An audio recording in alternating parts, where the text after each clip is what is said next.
Hey everyone, welcome back to the channel. Today I'm reviewing Nobody 2, the sequel to the surprise 2021 action hit starring Bob Odenkirk.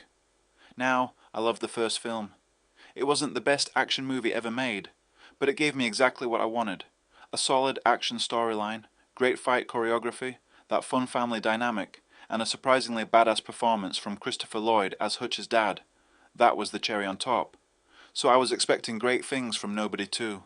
But to my dismay, the sequel really let me down. Let's start with Hutch. Bob Odenkirk is still fun to watch, don't get me wrong. He's got that weary everyman charm and he sells the action. But the problem is, Hutch hasn't really evolved as a character.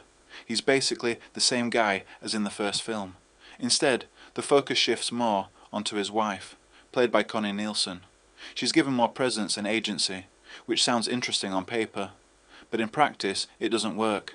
Honestly, it took away from the character I actually wanted to see develop, Hutch himself. The plot this time around revolves around the Mansell family going on vacation. Sounds like a cool setup, right? Hutch trying to relax while chaos follows him, but the execution, flat. The whole girl bosses theme that drives the villains is just laughable. It completely pulled me out of the film. The plot this time around revolves around the Mansell family going on vacation. Sounds like a cool setup, right? Hutch trying to relax while chaos follows him, but the execution, flat. The whole girl bosses theme that drives the villains is just laughable. It completely pulled me out of the film. Speaking of villains, Sharon Stone is our big bad this time. And I have to say it, her performance was painful to watch. She's over the top in all the wrong ways, more cartoon than menacing. And then there's RZA, back as Hutch's brother. I enjoyed him in the first film, but here his acting fell off. And don't even get me started on that ridiculous scene where he slices through a gun and a bad guy's head in one move. It was so stupid it honestly broke the tension. But what really bugged me the most was how the family dynamic was handled. In the first film, that balance of Hutch trying to protect his family while giving in to his violent side made everything click. Here, it's nonsense. At one point, Becca literally leaves the kids alone in a cabin so she can jump into the fight. And the finale?